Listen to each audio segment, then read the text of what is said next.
Hey guys, welcome back. So it's garlic picking season.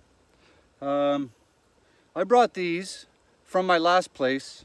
I planted these last October back in Ottawa, and when I moved in April I went out to the back garden and I literally dug all these cloves out by hand using my finger. Beginning of April there was still frozen ground. I packed them into a couple of these Pepsi trays with some soil and we put them in the moving truck. But I had that moving truck for 3 days and we took my huge deep freezer out of my garage, moved it into the moving truck and plugged it in, so it ran in the truck for 3 days, and the only place I had for garlic was literally underneath a working deep freezer. So these things were under that freezer for a couple of days. We got them out here. We weren't sure if we were staying in this location, so they were out front, which is north side of the building. They didn't really like it there. We moved them out back. I haven't planted these. They're literally sitting in cardboard, and I've top dressed around the sides a little bit to kind of smooth it out, but that's all I've done. And I've really, for the most part, almost lost none, as you guys can see. The garlic is a little bit past prime for when I should be picking it. I've been super busy. We processed all of our meat birds yesterday. We're running the canner, making vegetable stock, and it's just that time of season. So today's the day. So what we're going to do is we're going to pull each one of these out. We're going to cut the root off the bottom and we're going to lay them out flat, and then we're going to talk about curing these things until they're ready to go. So I'll flip the camera around right now and you guys can see what's going on. Okay, get you guys a good shot here. Okay, so we have 2 strains of garlic. We've got this one. This is Red Russian, and the one beside that is Music. Some of these cloves looking really nice. Some of them are not so nice. So what we're going to do is we're going to pull them out of the ground. We're going to cut the roots off. We're going to knock any dirt off them, and they're going in the tote right here. So just get your finger in there, pull them out. Oh, that's not nearly as big as I'd hoped.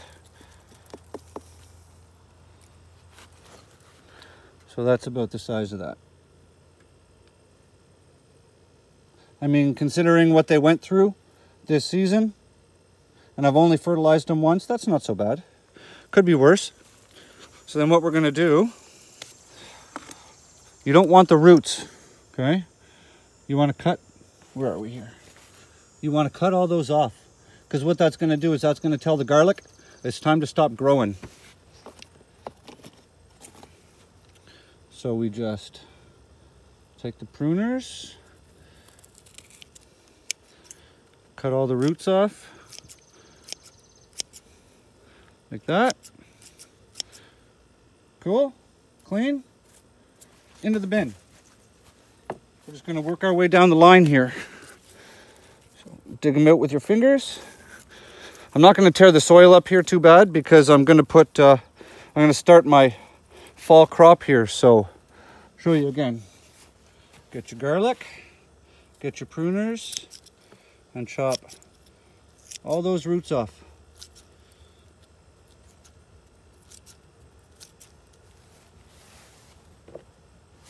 And you're just going to let them dry like this for a couple of weeks.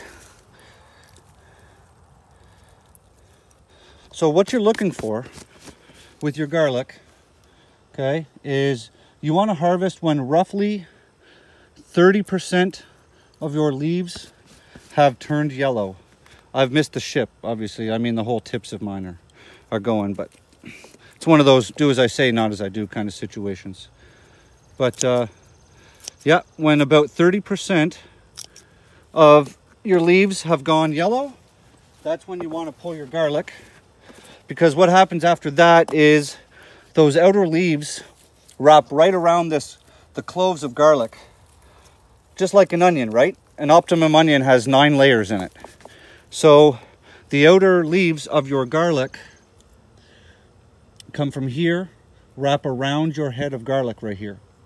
And if you don't get these at the right time, what happens is because the outer leaves that wrap around here are really thin, bacteria and the soil biome starts to eat those outer layers which stops the shelf life of your garlic. So that's why you want to make sure you catch your garlic at the right time. You don't want to lose some of your storability because you missed your harvest date. So just go through, knock the dirt off them, chop these up. All right. So I'm gonna go through here, guys, and I'm gonna do a small little video, and you guys can watch me pick through this.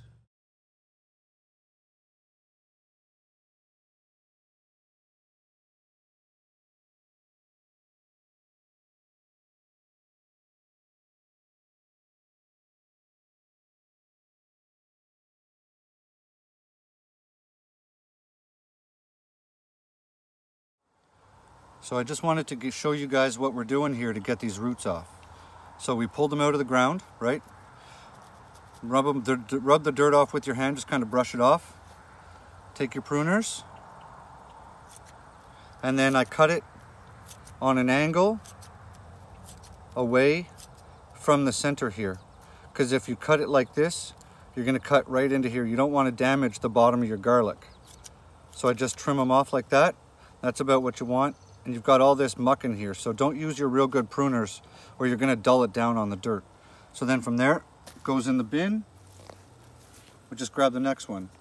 Don't rub these hard. You don't wanna rub the outside of your garlic off. So it's okay to have a little bit of dirt on it right now. It's all gonna dry anyways. So then you just grab your pruners, cut them off on an angle. You don't want your garlic to think that it's able to start to grow again. So that's essentially, and then it's in the bin. So I'm gonna finish going through all of these and I'll show you guys the final product. This is kind of where we're at right now. This is the Red Russian that we started off in the video with. And then what you see out here I'm working on now is Music, spelled with a K. So. They're so pretty.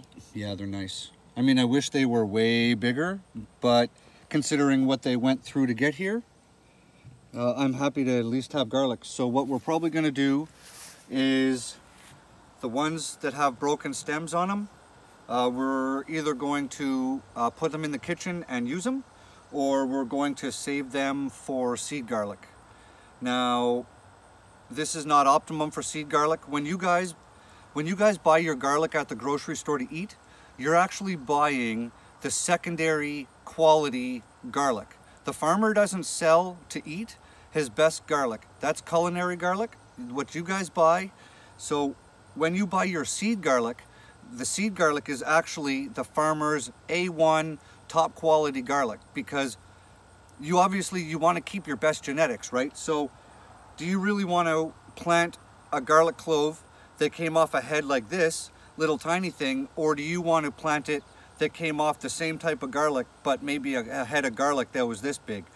That's your prime genetics right here, right? This is kind of what you would want to serve at your kitchen table if you had an option, because you don't want to, right? I can get a meal out of this maybe, but you know, that's just the way it is. But at the end of the day, if I need to plant this stuff and I can't get my hands on seed garlic, I'll grow it. I'm hoping next year I'll get a better harvest, but considering what it went through. Yeah, living under a deep freezer in a moving truck for 3 days while that freezer was running, yeah, we're doing okay. Yep. So I'm gonna finish up, and me and Mrs. Green Thumb are gonna finish trimming all the roots off of these, and I'll get back to you guys I will get back to you in a second. Edit that part out. Okay, so there's the end result out of all of the garlic picking. So what initially started out in one of these little Pepsi boxes ended up with this. I'd say that's all right. I don't know how many cloves are there, but when it's all said and done and we figure out which ones are going to get put in the kitchen right away and which ones will go for storage, so that should keep us in garlic at least till the springtime, I'm hoping. At least that's the plan anyways. And we are going to start looking for seed garlic soon, because I want to get a couple of different kinds going, and September comes up real fast. So yeah, not too bad, eh?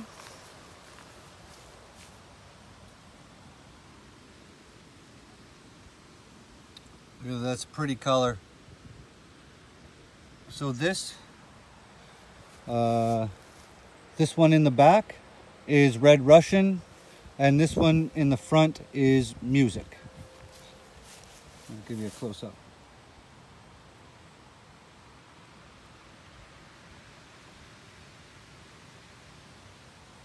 So I wish the cloves were bigger, but at least I've got a garlic harvest, something to put away. So this pretty much ends this season's episode of garlic. Until what I'll do actually is, once these are all done and cured in a couple of weeks, I'll show you guys how we finish up the process. So what I'm going to do is I'm going to bring these inside. Mrs. Green Thumb is thinking about braiding them after supper, and we're going to hang them on the porch. If she decides she doesn't want to braid them, what I'll do is I'll just lay them down on a tarp or in a big cardboard box or something, and I'll let them dry for a couple of weeks. And when they're ready to go, then I'll just start trimming them down. So wait for the video for that. Probably give or take 2 weeks from today. All right, guys, have a great day. Like, comment, subscribe, join the channel. Let's have some fun. All right, see ya. Bye.